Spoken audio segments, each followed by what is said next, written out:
Maithili express की शानदार प्रस्तुति।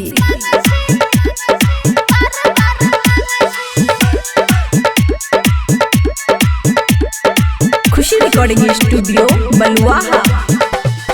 केतना समझियो तोरा बात के नहीं माने छी, केतना समझियो तोरा बात के नहीं माने छी। एक बेर देलियो कहियो बार बार मांगे छी, एक बेर देलियो कहियो बार बार मांगे छी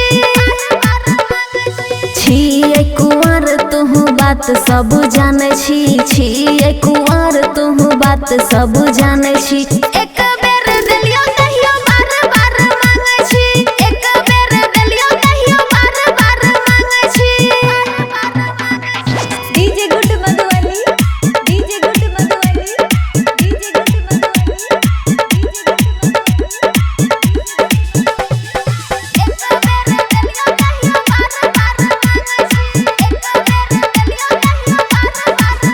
फेरे पापा मम्मी हमारा पकड़े लगले सकरे, हमारा जवानी पर लगे न छी हकरे।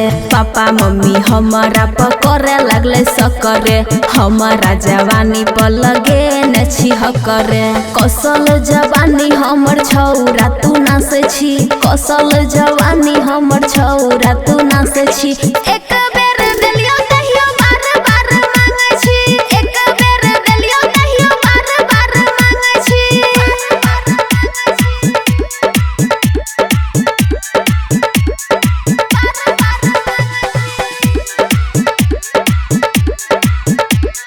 खुशी रिकॉर्डिंग स्टूडियो बलुआहा।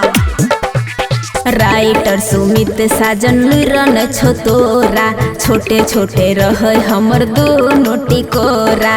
राइटर सुमित साजन लुरन छो तोरा, छोटे छोटे रहे हमर दोनों टिकोरा। दीपाली शर्मा के दिल में बसाबै छी, दीपाली शर्मा के दिल में बसाबै छी। एक बेर देलियो कहियो बार बार मांगे छी, एक बेर दिल देलियो बार बार मांगे छी। खुशी रिकॉर्डिंग स्टूडियो बलुआहा।